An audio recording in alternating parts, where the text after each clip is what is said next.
Graça e paz. Amém, irmãos? Amém? Irmãos, nós estamos no final do mês de julho, né? O dia 30, né?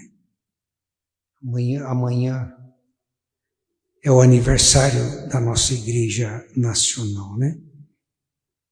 Igreja Presbiteriana Independente do Brasil.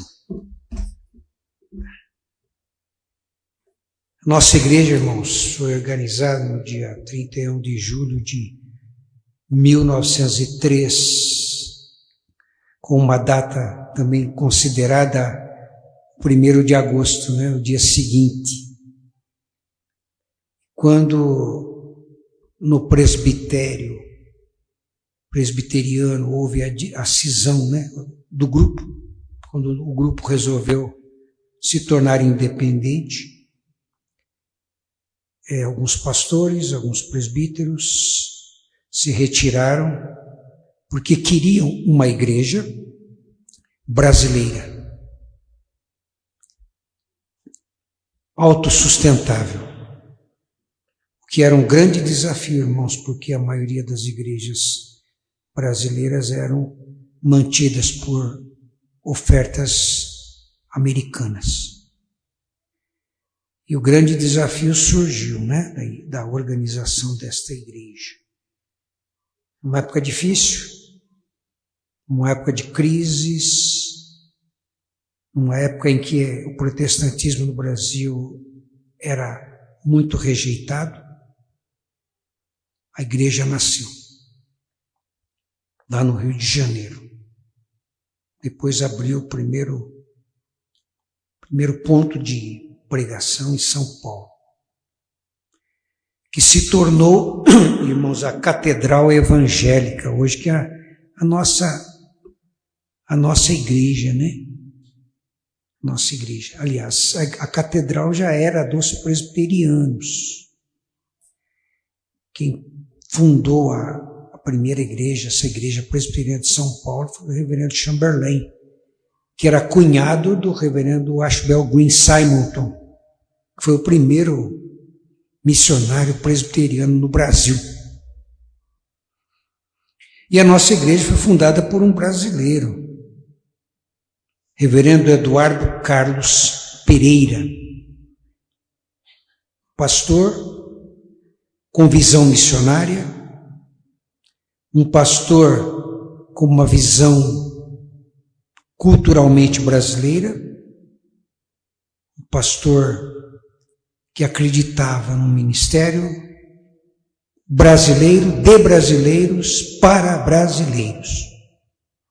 E aí nasceu a nossa igreja, no dia 31 de julho de 1903. 7 pastores, 15 presbíteros. Na época, reverendo Eduardo Carlos Pereira, reverendo Bento Ferraz, reverendo Vicente Temudo Lessa, reverendo Ernesto Luiz de Oliveira, reverendo Caetano Nogueira Júnior, reverendo Otoniel Mota,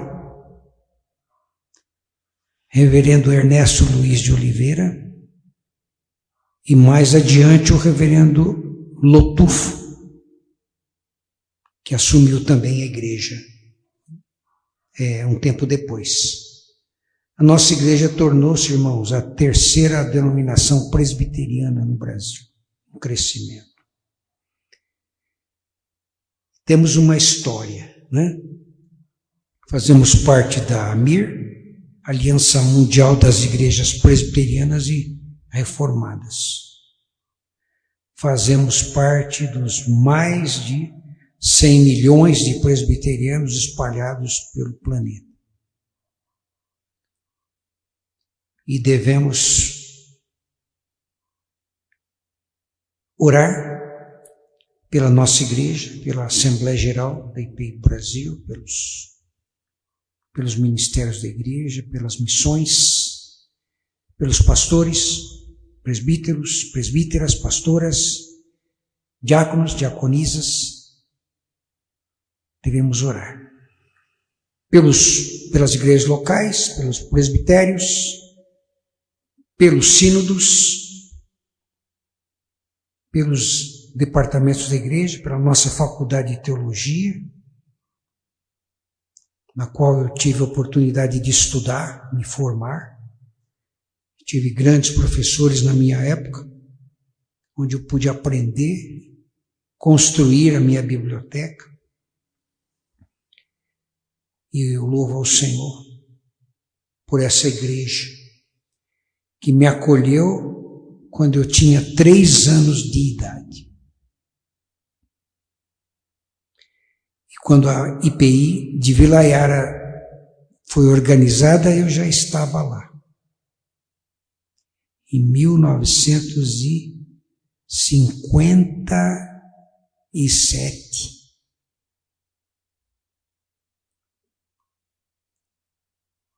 Voltei para a igreja, todo adolescente, irmãos, fica um pouco rebelde, né? Eu fiquei rebelde, saí da igreja, mas voltei. Eu saí, fiquei um tempo fora da igreja, queria saber de igreja. Mas sentia saudade da igreja. Eu passava na porta da igreja e sentia saudade, eu olhava assim, tinha vontade de entrar. Aos 18 anos eu voltei, 5 anos depois. E logo o Senhor me chamou para o ministério. Logo na minha conversão, eu falei, eu quero ser pastor. Mas eu trabalhei durante 5 anos no ministério voluntário, fui missionário voluntário, viajando pelo Brasil, Estados Unidos, Argentina, muitos lugares. Um grupo de cantores evangelistas, pregando o evangelho, nas ruas, nas praças, nas universidades, nas escolas, nos lares, em muitos lugares diferentes, para culturas diferentes, para povos diferentes. E nunca perdi o amor por esta igreja. Preguei em muitas denominações diferentes, que talvez os irmãos nunca nem ouviram falar. Vocês já ouviram falar dos irmãos menonitas? São cristãos como nós somos, têm igrejas parecidas com as nossas. O pastor lá não é chamado de reverendo, não. O pastor lá é chamado de irmão. Mas nós todos somos irmãos, não é mesmo? Os menonitas também fazem parte, né, dos grupos de igrejas protestantes nos Estados Unidos e que vieram também para o Brasil. Tem também a igreja do Nazareno, né, que é uma outra igreja, um pouco metodista, um pouco presbiteriana, né, uma igreja que nasceu nesses princípios. Tem a igreja luterana, temos a igreja metodista, temos a igreja anglicana, que adota a confissão de Westminster, que é a nossa confissão de fé. E nós adotamos a confissão de fé de Westminster, mas os anglicanos adotaram primeiro que nós. Somos uma igreja histórica, que passou por muitos momentos diferentes, que tem passado por muitos momentos diferentes, mas a nossa igreja presbiteriana brasileira foi fruto de reavivamentos da igreja americana,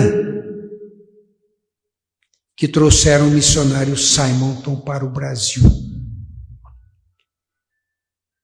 A igreja presbiteriana independente, irmãos, uma igreja aberta, né? Solidária, uma igreja sem muitos vínculos tradicionalistas, uma igreja contemporânea, sem deixar os princípios da Bíblia, que é a nossa regra de fé e prática. A Bíblia é a palavra de Deus, é a nossa autoridade. Somos ramo da igreja de Jesus. Nós não somos a igreja, como algumas igrejas dizem, né? Somos a verdadeira igreja. Não, somos ramos. Somos um ramo da igreja do Senhor na terra. Eu convido você para abrir a sua Bíblia na primeira carta de João, no capítulo 5, versos 1 a 5. Após a leitura, nós teremos um cântico, teremos uma dupla que irá cantar. 1 João, capítulo 5, de 1 a 5. Amém? 1 João 5, 1 a 5. Diz assim: todo aquele que crê que Jesus é o Cristo é nascido de Deus. E todo aquele que ama ao que o gerou, também ama ao que dele é nascido. Nisto conhecemos que amamos os filhos de Deus, quando amamos a Deus e praticamos os seus mandamentos. Porque este é o amor de Deus, que guardemos os seus mandamentos. Ora, os seus mandamentos não são penosos, porque todo o que é nascido de Deus vence o mundo. E esta é a vitória que vence o mundo, a nossa fé. Quem é o que vence o mundo, senão aquele que crê ser Jesus, o Filho de Deus? Quem é o que vence o mundo, senão aquele que crê ser Jesus, o Filho de Deus? Amém? Vamos ter só o cântico agora, nesse momento.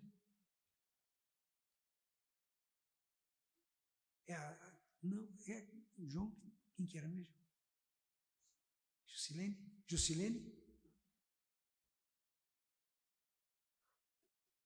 A Juscelene.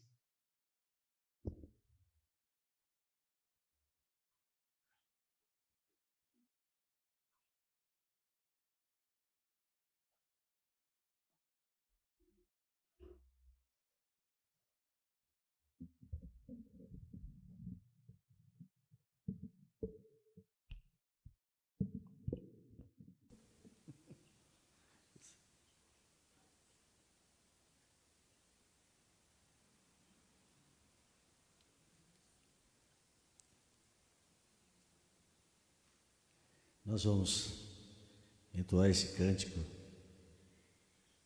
Há um tempo atrás, eu recebia, acho que o Face lá. Quantos anos, Miri? Eu tinha cabelo preto. A dupla é a mesma. Eu estava vendo pelo Face que que nós cantamos essa música. E a Miriam é uma das que está fazendo aniversário essa semana, fala, canta aquela música lá. O melhor lugar do mundo é aos pés do Salvador. Pensa nisso. E ore conosco. E pense qual é o melhor lugar que você gostaria de estar. E a qualquer momento, irmãos, a gente precisa estar aos pés do Salvador. Pode ser na alegria. Quando a gente faz isso, parte da nossa vida, não tem que ficar desesperado, que a gente já está nos pés do Salvador. Vamos louvar o Senhor.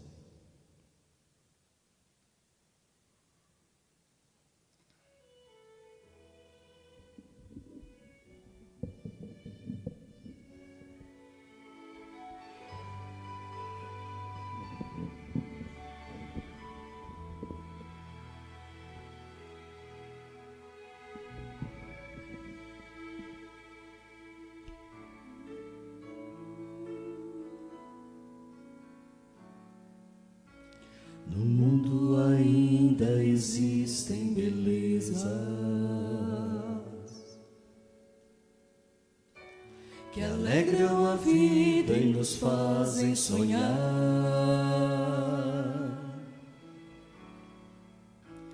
recantos felizes da natureza, onde qualquer ser humano gostaria de estar.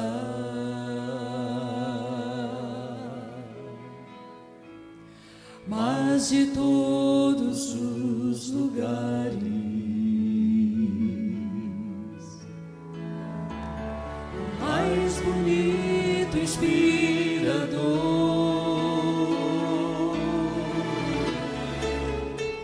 é onde fico em oração, junto aos pés do Salvador. O melhor lugar do mundo é aos pés do Salvador. É ali onde a esperança traz alívio ao sofredor. É ali onde eu me encontro com a fonte do amor. O melhor lugar do mundo é aos pés do Salvador.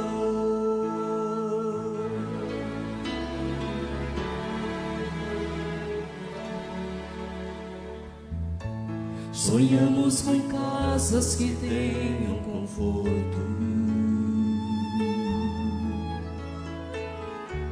talvez numa encosta com vista pro mar.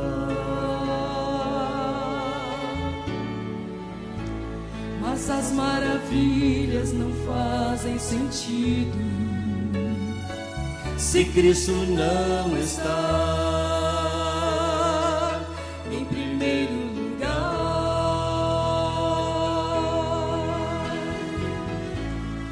Ao sentir a paz de Deus, seu poder e amor profundo,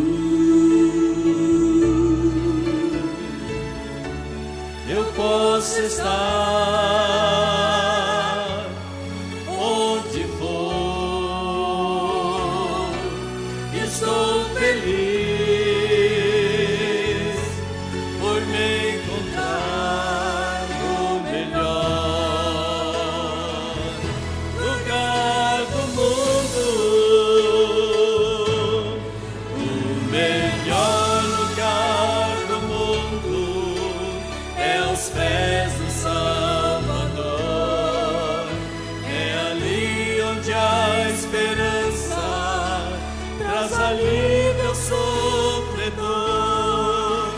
É ali onde eu me encontro com a fonte do amor. O melhor lugar do mundo é aos pés do Salvador. É ali onde eu me encontro com a fonte do amor. O melhor lugar do mundo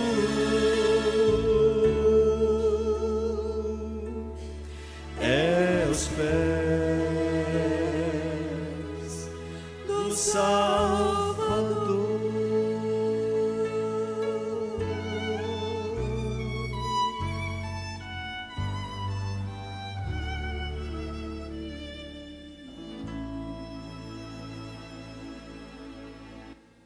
Não dá para não se emocionar, né, irmãos? Porque ali é o melhor lugar do mundo. Amém. Pastor.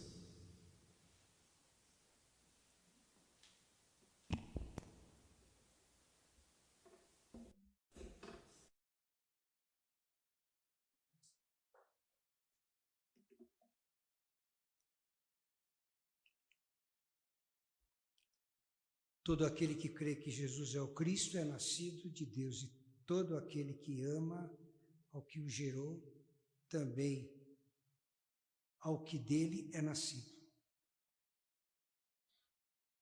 Tanto Jesus Cristo quanto o nosso Deus, né? Nós amamos porque Deus amou primeiro, né? E ofereceu Jesus Cristo por nós. E esse texto, irmãos, de 1 João, né, nos mostra claramente. João era chamado de discípulo do amor, né? E ele era o discípulo no qual Jesus amava. Lá na cruz, quando ele estava na cruz, ele disse para Maria, né, para sua mãe: Maria, eis aí o teu filho. João, eis aí a tua mãe. Ele confiou em João para que ele cuidasse da sua própria mãe. E aqui ele está falando do amor, né? Nisso conhecemos que amamos os filhos de Deus, quando amamos a Deus e praticamos os seus mandamentos. E os seus mandamentos não são pesados, porque este é o amor de Deus, que guardemos os seus mandamentos.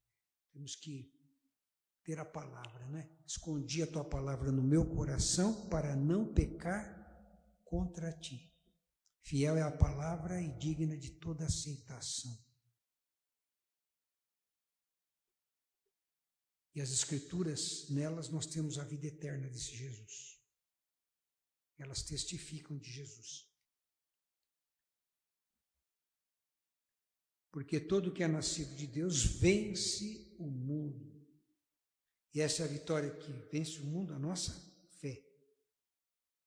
Deus nos dá essa capacidade, irmãos.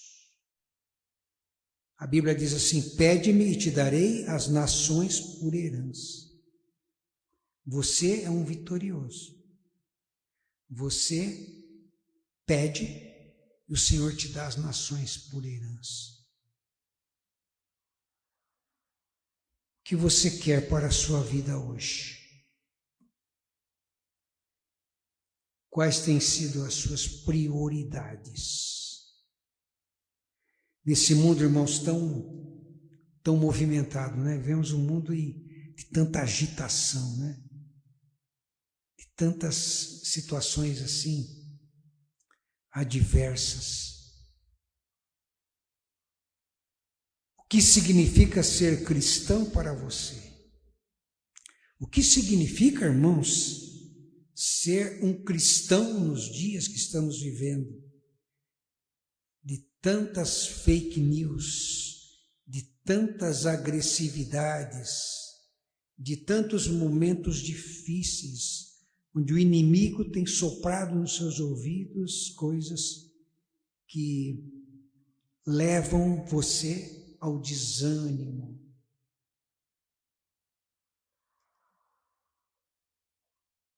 O que significa ser cristão para você?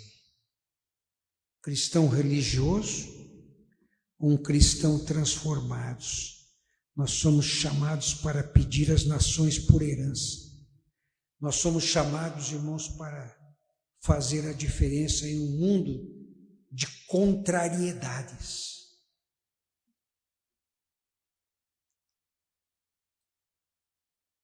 Você crê? Você pratica realmente a sua fé? A fé, irmãos, é algo fantástico, é algo que Deus nos dá. E a Bíblia diz que o justo viverá da fé. Fé é crer no impossível, é crer nas coisas que aos nossos olhos humanos seria impossível, mas aos olhos de Deus não. E está aqui o desafio de João, quando ele diz que nós podemos vencer o mundo. E essa é a vitória que vence o mundo. A nossa fé existe para que nós possamos vencer o mundo. O diabo diz o contrário, ele diz que você é incapaz, ele diz que você não tem forças, que você é pecador. O diabo tenta colocar coisas na sua mente, dizendo que Deus não existe, a ciência é verdadeira. A nossa fé, irmãos, é o reflexo do nosso comportamento. A nossa fé é o reflexo daquilo que fazemos. A nossa fé, irmãos, É um desafio para as nossas vidas. Deus sabe das nossas limitações. Ele conhece a nossa estrutura. E Ele lembra-se de que somos pó. Somos pequenos, viemos do pó e ao pó retornaremos. É difícil para você entender essa situação. É difícil para que você possa entender. É somente pela fé.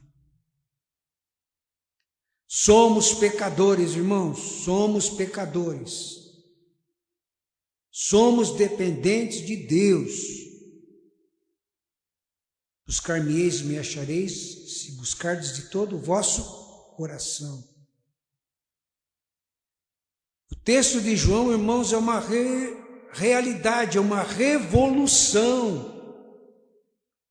É algo tão profundo, é algo tão significativo que nós não queremos entender, não queremos aceitar. A gente diz assim, não é para mim, não, é para o fulano, para o ciclano, para o beltrano, não é para mim. Mas é para você que está aqui nesta noite. É você que está assistindo, ouvindo, através da internet. Todo aquele que crê que Jesus Cristo é nascido de Deus e todo aquele que ama ao que o gerou, também ama o que dele é nascido. É Deus. Você ama Jesus Cristo? Você ama a Deus. E João vai descrevendo sobre o amor de Deus e o guardar da palavra, dos mandamentos. Ele vai dizendo, ora, os mandamentos não são pesados, a palavra não é pesada, a Bíblia não é pesada. Os ensinos são para a nossa edificação, para a nossa orientação. A Bíblia diz que Deus não nos deixará ser tentado além do que podemos suportar. Antes, Ele vai nos dar livramento, Ele quer te dar livramento. O anjo do Senhor acampa-se ao redor dos que o temem e os livra. O anjo do Senhor está ao seu lado. O guarda de Israel não dorme. Não duvide, creia. Nossa fé é o reflexo do nosso comportamento. Segundo ponto, eu sou um cristão autêntico e o verdadeiro amor, aliás, se sou um cristão autêntico, o verdadeiro amor prevalece, porque não é meu, irmãos, não é seu, é fruto do Espírito. Gálatas 5:20 diz lá, fruto do Espírito é amor. Nós amamos porque Deus amou primeiro, o amor vem de Deus. Deus é amor. João fala, Deus é amor. Se sou cristão autêntico, o verdadeiro amor prevalece na minha vida. Nós amamos os irmãos. Nós não podemos viver sem os irmãos. Nós somos uma família de fé. Nós somos uma família onde nós dependemos uns dos outros. Temos os nossos defeitos, temos as nossas limitações, temos as nossas dificuldades, mas nós dependemos uns dos outros. E você nunca vai agradar a todos o tempo todo. Às vezes você pode agradar um, pode desagradar outro. Jesus Cristo não agradou a todos. Mas Ele veio para salvar o que se havia perdido. E a Bíblia diz, irmãos, que Jesus Cristo, quando esteve na terra, Ele nos amou até o fim, indistintamente. Ele te ama mais do que você imagina.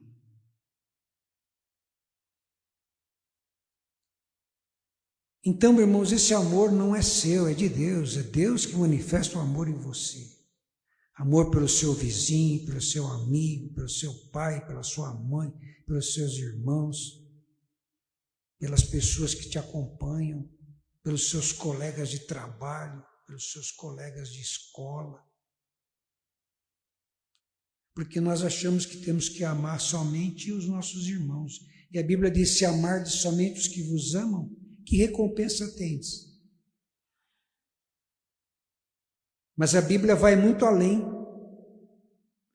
Ela diz assim: amai os vossos inimigos. Difícil, né? Ah, pastor, eu amo quem me ama. Inimigo eu quero longe de mim. Não é isso que a Bíblia diz. Você tem que amar o seu inimigo. Terceiro ponto, irmãos. O texto é claro. O texto de João, no capítulo 5, é muito claro. Temos uma vitória garantida que vence o mundo se somos realmente renascidos. Se nós somos renascidos em Cristo pela fé, irmãos, nós aceitamos o Senhor na nossa vida. Nascemos de novo. A Bíblia diz aqui claramente, olha aqui, todo que ama, né, que o gerou também ama o que dele é nascido. Todo aquele que é nascido de Deus, no final diz assim, vence o mundo. E essa é a vitória que vence o mundo, a nossa fé. Você é nascido de Deus e você tem poder para vencer o mundo, Você já parou para pensar nisso? Você tem toda a possibilidade nas mãos, você tem todas as chances que você quer nas mãos. Só que você fica duvidando de Deus. Por que duvidar?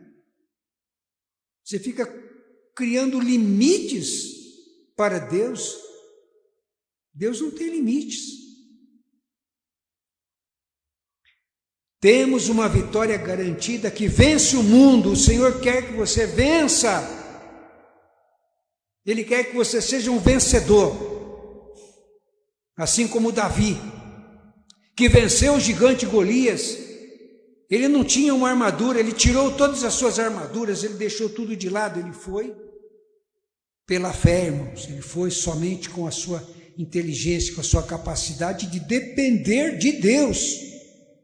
Porque ele sabia que o Senhor daria a vitória, porque Golias não. Golias era um guerreiro gigante, chegou todo paramentado, né? E zombando, dizendo que venceria Davi, né? E uma simples pedrinha, né? Como as crianças cantam e escutam nas historinhas bíblicas, né? A testa do gigante Golias foi atingida e ele caiu por terra. Qual é o gigante que tem impedido você de caminhar?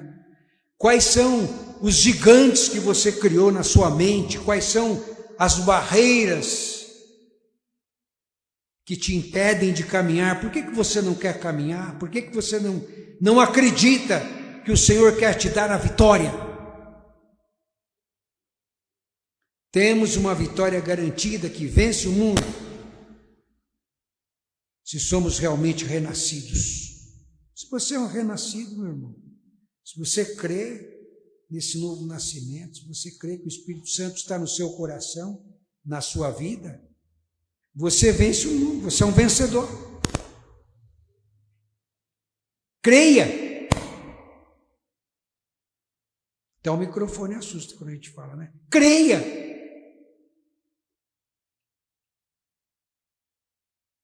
Você precisa crer. Será que é difícil assim, irmãos, crer? A palavra está dizendo. Será que é difícil? Em Deus faremos proezas, a Bíblia diz.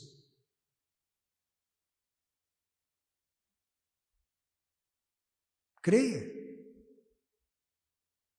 E eu tenho certeza, meu irmão, minha irmã, que você vai derrotar os gigantes que estão ao seu redor.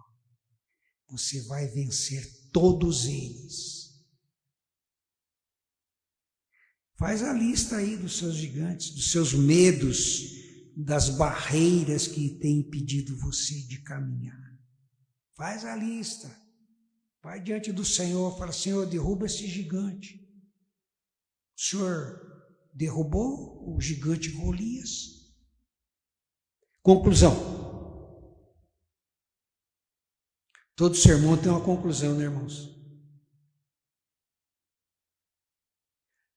Nesses 121 anos da vida de nossa IPI do Brasil, quais são os votos ou os propósitos que você tem feito diante dos desafios em sua vida cristã?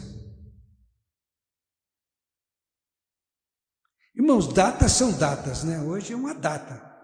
Essa data vai passar, né?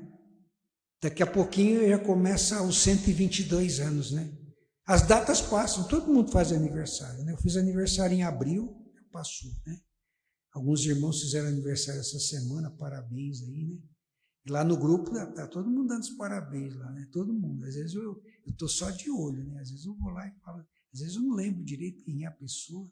Tem algumas pessoas ali no grupo que não tem fotografia, às vezes não tem nem o nome, não identifica, cada um tem o seu direito, né? De fazer parte do grupo, não precisa se identificar, né? Tem que só observar, né? Faz parte, né, de um grupo de WhatsApp sem problema. Mas passa, né? A gente come um pedaço de bolo, a gente comemora, canta os parabéns, quando tem festa, né? Quando não tem também, a gente fica feliz e fica satisfeito. É isso? É uma data. Hoje é uma data que nós comemoramos os 121 anos do aniversário da nossa igreja, revemos a nossa história, daqui a pouco nós esquecemos tudo de novo.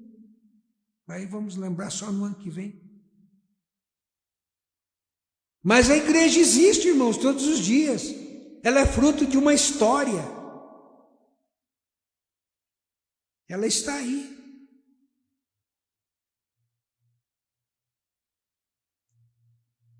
E quais são os desafios que você tem para você hoje, pessoalmente? Quais são os desafios na sua vida cristã? E o texto está dizendo exatamente isso.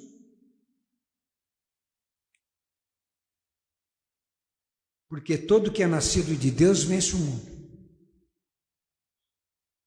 E essa é a vitória que vence o mundo, a nossa fé.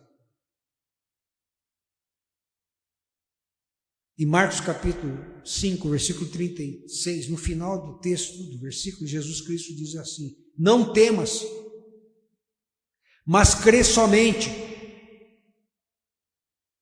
Às vezes nós ficamos apreensivos, irmãos, com medo, né? Assustados. A pandemia assustou muita gente, né? Assustou mesmo, continua assustando. Tem gente que ainda vive a pandemia, né? Às vezes uma pandemia psicológica, ela deixou sequelas, deixou marcas nas pessoas. Sim. Não temas, crê somente, nós temos que crer. Seja corajoso, né? Busque transformações verdadeiras. Pare de ser um cristão superficial. O Senhor quer você um cristão de carreira, né? Um cristão de vanguarda. No começo eu falei sobre religiosidade, né? É bom ser religioso. Todos nós temos a nossa religiosidade. Temos, sim. Mas é melhor sermos um cristão transformado, um cristão que vive cada dia, né? O salmista diz assim: hoje é o dia que o Senhor fez, regozijemo-nos, alegremo-nos nele. Olha que riqueza de texto, irmãos. A Bíblia tem tantas informações maravilhosas. Seja corajoso, tenha coragem, enfrente os seus mitos, os seus medos, enfrente as suas limitações, as suas lutas, as suas dificuldades. Para de criar motivos para não fazer aquilo que tem que ser feito na sua vida, na sua casa, no seu trabalho, na igreja.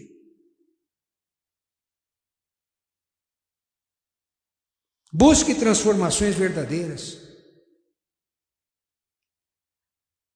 Abrace a excelência. Abrace a excelência. Abrace o novo, né? Isaías foi um profeta muito castigado, irmãos. 2 profetas foram muito castigados, né, na Bíblia. Isaías e Jeremias, né? Jeremias era tão castigado que Na teologia ele foi até chamado de profeta chorão, de tanto que ele reclamava e lamentava. Pregou 40 anos e nenhuma alma se converteu, mas nunca deixou de ser profeta. E está dentro da Bíblia até hoje, convertendo muita gente, milhares e milhares de pessoas, sem nem ele imaginar, né? Através da palavra. Isaías foi um homem corajoso. Uma coisa nova e agora vai raiando a luz, diz o profeta.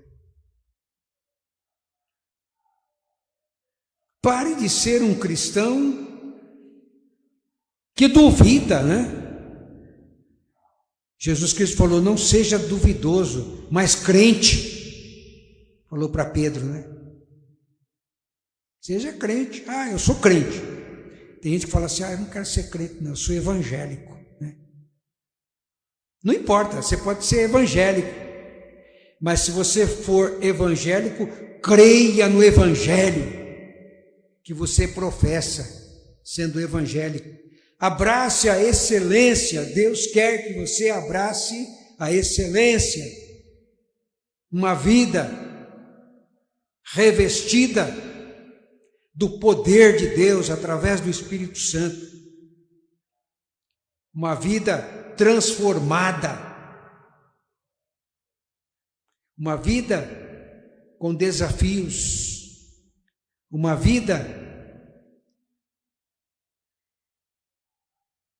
feliz, uma vida feliz. O crente tem que ser feliz. Eu conheci um irmão,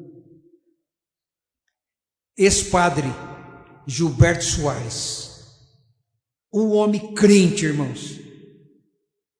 Eu viajei com esse homem para a Bahia.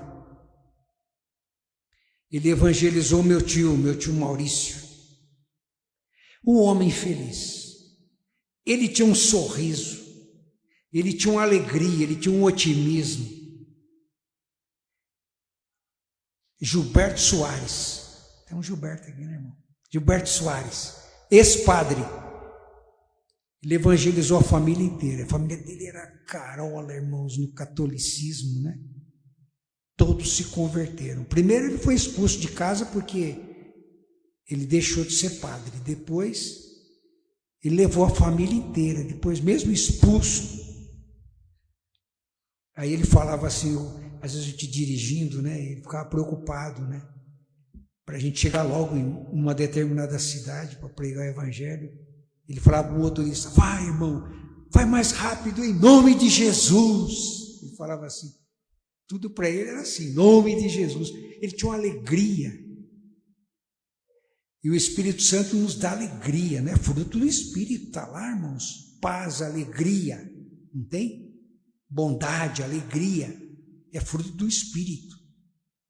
Era um homem revestido, e ele falou, ele evangelizou meu tio Maurício, lá em Salvador. Ele falou de Jesus para o meu tio. A alegria do Senhor é a nossa força, irmãos. A paz que excede todo entendimento guardará o vosso coração e as vossas mentes em Cristo Jesus. Para concluir, irmãos, né? Chegamos aqui na conclusão. Porque todo que é nascido de Deus vence o mundo. Você é um vencedor. Quando você sair da igreja hoje, no caminho que você estiver, repita no seu coração: eu sou um vencedor. Começando a semana, nós já estamos no primeiro dia da semana, né? Diga no seu coração: eu sou um vencedor. E no aniversário da igreja presbiteriana independente do Brasil, hoje, amanhã, né, dia 31, diga: eu sou um vencedor. Eu sou um vencedor. Porque é essa vitória que vence o mundo. A nossa fé. Meus irmãos, a Bíblia é cheia de texto que fala sobre vitória, sobre alegria, alegria do Senhor. é nossa força. Regozijai-vos sempre no Senhor. Aí o texto diz, outra vez, digo, regozijai-vos. Ele diz lá, regozijai-vos sempre no Senhor. Vai, gente! Outra vez, você pode traduzir assim, na nossa linguagem contemporânea, né? Vai, gente, regozijai-vos sempre no Senhor. Outra vez eu digo, regozijai-vos. Então vamos pensar, irmãos, né? Nessa vitória, seja corajoso, busque transformações verdadeiras. Para ser um cristão, pare de ser um cristão superficial, e para ser esse cristão vitorioso, abrace a excelência. Amém? Deus abençoe a todos. Deus abençoe a nossa IPI do Brasil. Deus abençoe a nossa igreja, que amamos, não é isso? Deus abençoe as demais denominações que pregam o Evangelho, juntamente conosco, que nós sejamos, irmãos, uma igreja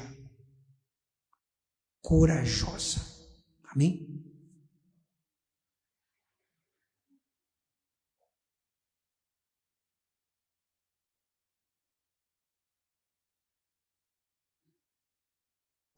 Grupo do louvor.